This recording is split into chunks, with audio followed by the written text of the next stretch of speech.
Realmente es loable este esfuerzo que se hizo para poder hacer una reforma en la Ley General de Salud. Faltaría la parte reglamentaria y, como bien decías, pues hay que llevarla a la práctica, de la letra a la práctica. Ahí se estaría previendo que se establecieran ciertas aduanas en los trámites que obliguen a las vacunas. Por ejemplo, al expedir un pasaporte, al ingreso a la escuela, al otorgamiento de los recursos de Progresa, de otros programas sociales, de manera que se convierta en algo obligatorio y esto lo demande el público en vez de que tengamos que convencer. Sería una consideración. Pues yo creo que es muy útil lo que tú comentas. Realmente estamos ahorita en el proceso de hacer el reglamento, todavía estamos en los tiempos para generar este reglamento. De hecho, ya se mandó, y justo ayer tuvimos una plática con algunos colegas y colaboradores, porque queremos, y es un tema ahí que ya se está haciendo la consulta con Consejería Jurídica para replantear el CONAVA, pues no queremos hacer un decreto, sino nada más hacer una modificación reglamentaria, porque si es un decreto de aquí a que lo aprueben y todo se nos va a pasar el tiempo legal para hacerlo, porque tiene que pasar a Consejería. Ya se hizo la consulta a jurídico para que le haga a Consejería y evitar ese paso y ser más expeditos, pero bueno, estas consideraciones no necesariamente tienen que ir en el reglamento, pueden ir en los lineamientos. O sea, hay otros instrumentos normativos en la norma misma donde podemos hacer este tipo de consideraciones. En algún momento la cartilla se pedía para cuando te inscribas en la… entonces es un tema que también les tengo que decir, lo hemos platicado con la CEP y no, así como que ha habido… Espérate, pero yo creo que ahorita con lo que se está trabajando, esto de salud en tu escuela y el acercamiento que hay, es un momento propicio para volverlo a hablar y decirles, oye, pues para que se inscriban los niños en la escuela tienen que llevar su cartilla, por ejemplo. Entonces, creo que tu consideración es importante, sí, y no quedará en el olvido. Claro, la transversalidad de la política, de manera que involucre a otros sectores y que lo ponga como una condición para obtener ciertos beneficios o cumplimientos de… Lo vamos a considerar. Y la otra fue, en el último cuadro, me preocupó un poco los porcentajes de cobertura, sobre todo en 2015. Varias de las enfermedades están por abajo del 90%, que es algo que no… Los estándares te hablan de, los que te pide OPS, prácticamente todos los biológicos arriba del 80%. O sea, estamos en los estándares, queremos estar mejor, sí. Pero también, pues, se los digo, ahí están las coberturas reales, porque pues, es re fácil, no, andamos en el 99% y resulta, pues, sí andas en el 99% si lo calculas entre las que compraste y las que aplicaste. Pero sí estamos todavía en los márgenes de los estándares aceptados internacionalmente. Muchas gracias. Elsa Díaz, de GESFEM y la Federación Internacional de Colposcopía. Usted había comentado sobre la información de los médicos y la formación de los médicos. En pregrado no se tiene realmente una formación integral sobre vacunología y cuando llegan, por ejemplo, al servicio social, ignoran toda esta información tan básica que debemos de tener los médicos.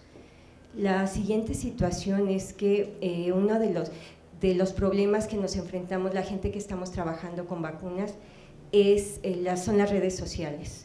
Las redes sociales, y lo que ha hecho la Organización Mundial de la Salud es abrir una página para los médicos y para los pacientes referentes a esta información, y la pregunta es si en este caso la Secretaría ha pensado en hacer alguna herramienta tanto para los médicos como para los pacientes sobre toda esta información y desmitificar la vacunación. Bueno, le puedo decir que esta información es pública.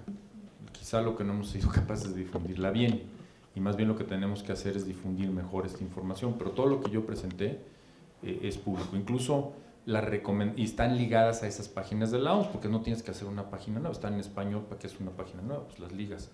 Quizá lo que tomo con este comentario es la necesidad de difundir mucho más estos sitios que tenemos, donde, por ejemplo, pues cuando viene la época de influenza, hay toneladas de información de por qué sí, por qué no, cuáles son los grupos de riesgo, pero la gente no estamos acostumbrados a ver esto.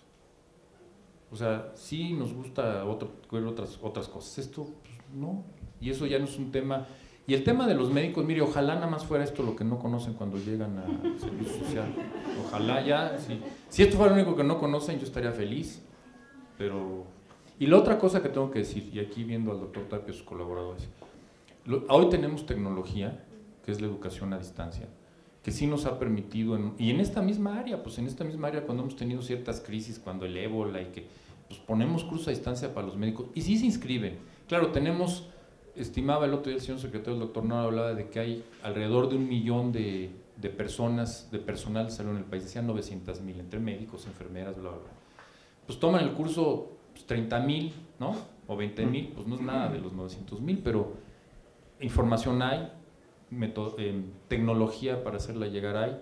También hemos encontrado, y sí se ha mejorado, por ejemplo, que en el primer nivel de atención es una cuestión que se hizo hace 3 años, el 70% del personal de salud no había tomado un curso desde que salió de la carrera. Hoy ya eso ya se ha revertido un poquito, pero pues todavía nos falta mucho, ¿no? Pero eso ya es otro tema, es un tema de educación médica que no es el tema. Creo que ya acabamos. ¿Escuchas? Perdón. Doctor, hoy en día, ¿cuáles son los principales retos del Sistema Nacional de Vacunación en México? Bueno, yo creo que el verificar que las coberturas sean las correctas, el modernizar la red de frío, que es donde se guardan las vacunas, el lograr que la cartilla electrónica de vacunación, que está en sus primeras etapas, no quede trunca y se pueda instrumentar de manera general, el lidiar con temas de desabasto que no son un reto, sí son un reto para el sistema, pero no son causa del sistema, sino son cuestiones de carácter global que tenemos que resolver de manera también global, pero que en México hemos tomado algunas decisiones para que no nos ocurran, porque ha habido desabasto de algunas vacunas a lo largo de los años y que pues evidentemente nos afectan. ¿Cree que la población en México tiene en realidad cultura de la vacunación? Yo creo que sí. En México la verdad es que hay una gran respuesta a las Semanas Nacionales de Salud, donde el tema central habitualmente es la vacunación. Hay una cultura de muchos años de la vacunación. Nuestras familias están acostumbradas a llevar a sus niños a vacunar. Es algo que nos piden y que el Estado mexicano lo ha ofrecido y lo vamos a seguir ofreciendo de manera universal y gratuita. Cuando hablaba de la modificación de la Ley General de Salud, ¿qué tipo de normas podrían ser bueno, hay cosas para generalizar la obligatoriedad de la vacunación? Bueno, por ejemplo, estamos trabajando en la norma de vacunación y va a haber ahí algunas disposiciones que estamos ahorita todavía trabajando. Esto no lo decide, son grupos colegiados, que lo que van a hacer es facilitar a las personas que accedan a las vacunas. Desde luego señalar la obligatoriedad, pero pues no vas a llevar con un policía a la gente, sino más bien es dando buena información, educando a la gente, mejorando el conocimiento del personal de salud para que recomiende las vacunas. Eso es lo que creo que tenemos que trabajar más. ¿Por qué es importante hacer énfasis en la vacunación de los niños más que la de los adultos? No, yo creo que estamos haciendo énfasis en las dos, para los grupos de riesgo lo hacemos. Lo que pasa es que las vacunas normalmente lo que queremos es proteger a las personas a lo largo de la vida y la mejor forma de hacerlo es desde la niñez. Pero hay vacunas que están indicadas para los adultos, como neumococo o influenza, que sí las aplicamos en niños, pero también las aplicamos en niños en adultos, con la misma intensidad y con la misma, digamos, prioridad. La vacuna contra el virus Esa se aplica a niñas desde quinto de primaria o 11 años que no vayan a la escuela y se aplica de manera universal. ¿también se aplica a mujeres adultas? No, el grupo de riesgo son las niñas. Perfecto. Y por ejemplo, a las mujeres que no tienen vacunadas por el mito de... Pues nosotros yo le diría que no hay ninguna razón que muestre o sustentada en evidencia científica que hable de que hay un riesgo por la aplicación de esta vacuna y sin duda los beneficios son mayores que el que no se aplique.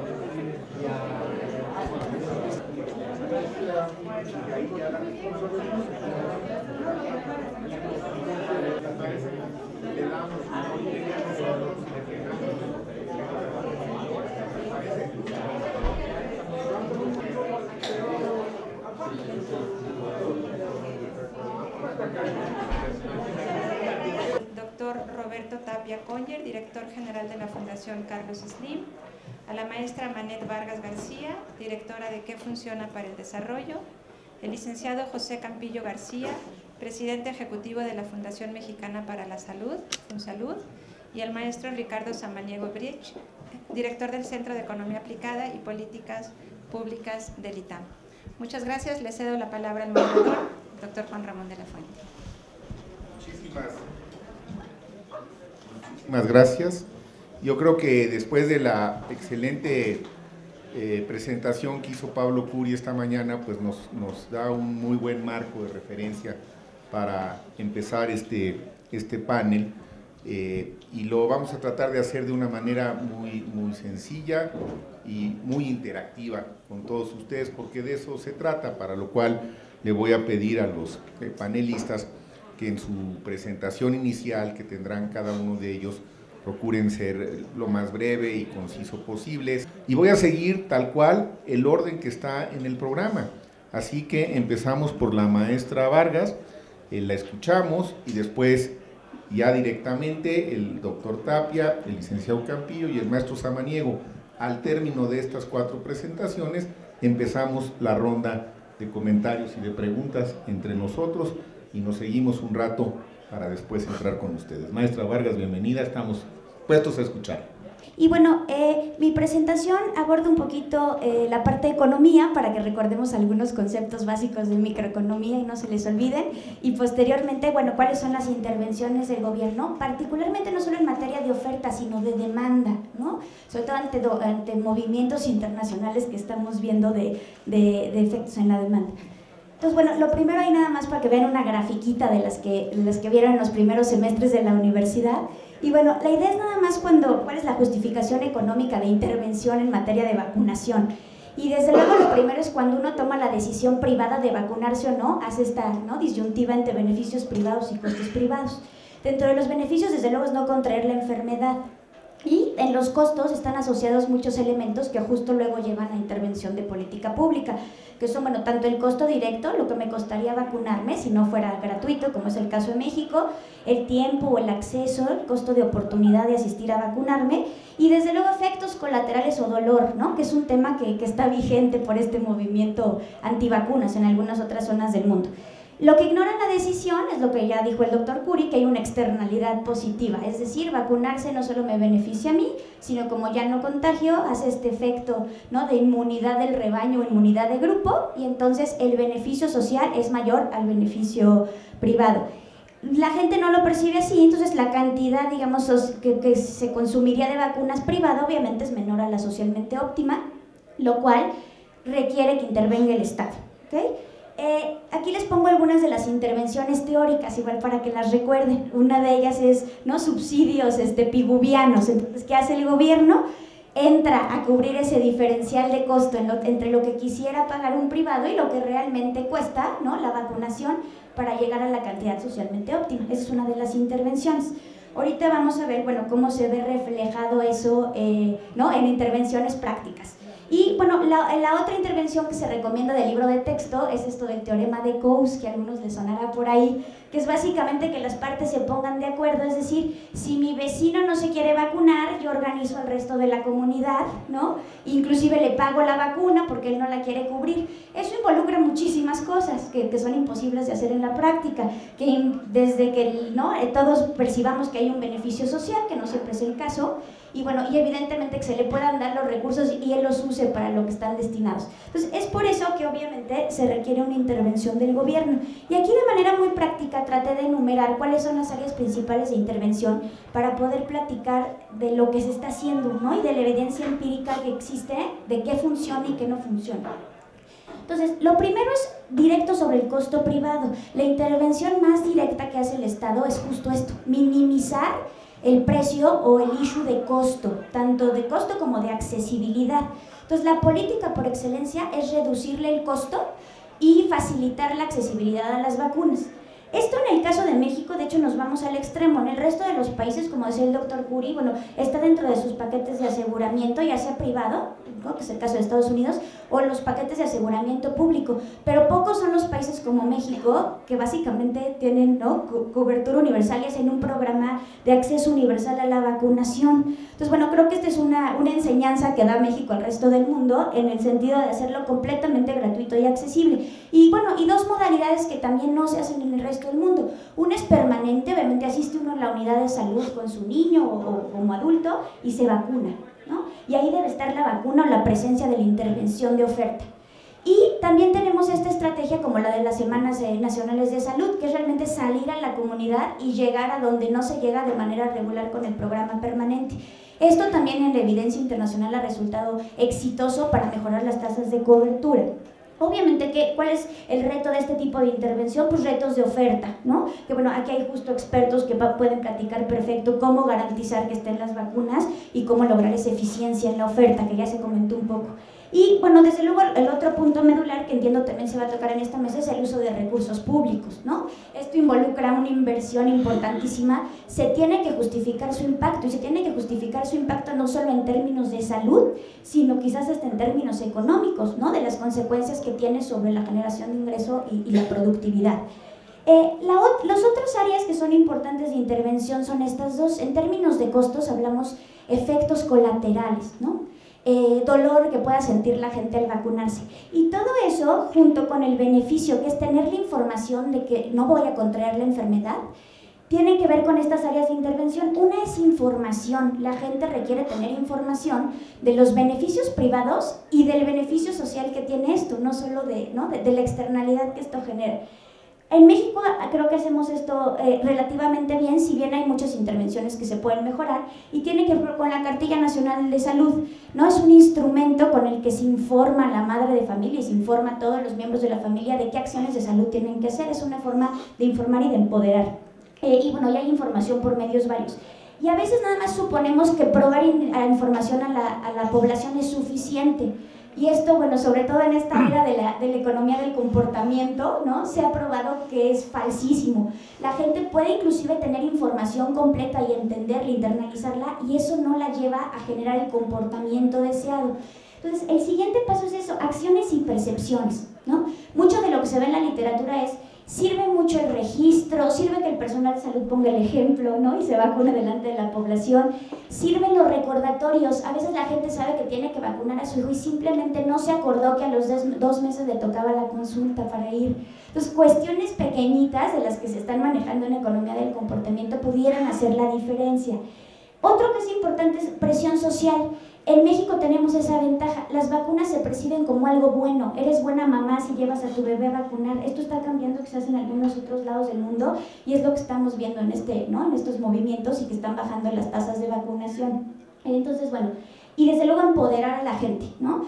Que la gente sienta el derecho, ¿no?, de vacunarse y lo haga efectivo, y eso involucra una respuesta por parte de la oferta. Si va una mamá a buscar la vacuna debe estar. Entonces es un reto importantísimo de oferta. Y finalmente lo más fuerte, que aquí entramos en esta disyuntiva y entrando al tema de obligatoriedad, que tiene que ver con incentivos. A veces no es suficiente darle información a la gente ni tratar de hacer acciones para cambiar el comportamiento. Hay que alinear incentivos. Los incentivos son premios, ¿no?, que se perciban como beneficios, pero también son castigos o costos. Entonces, la obligatoriedad es un costo. En España llegan hasta, ¿no?, ahorita que platicábamos de la instrumentación de obligatoriedad, en España es un delito no vacunar a un niño, ¿no? Es de los pocos países que lo tienen. En Europa se está discutiendo esto, Alemania no ha querido dar ese paso, por ejemplo, ¿no? Lo que se hace por lo general es ligarlo, lo que comentaban aduanas, ¿no? Te pongo trabas, te hago costoso no vacunar, es decir, no entra el niño a la escuela, no te doy acceso a otros servicios públicos. Entonces creo que ahí está la clave, y es la evidencia que más existe de políticas que funcionan para generar demanda de vacunación. Y finalmente, con esta cuestión de objeción de conciencia, realmente lo que hay que hacer es hacerlo muy costoso, que la exclusión sea costosísima. Es lo que más o menos han tratado de hacer en Estados Unidos, es decir, sí puedes objetarlo, pero el procedimiento para objetarlo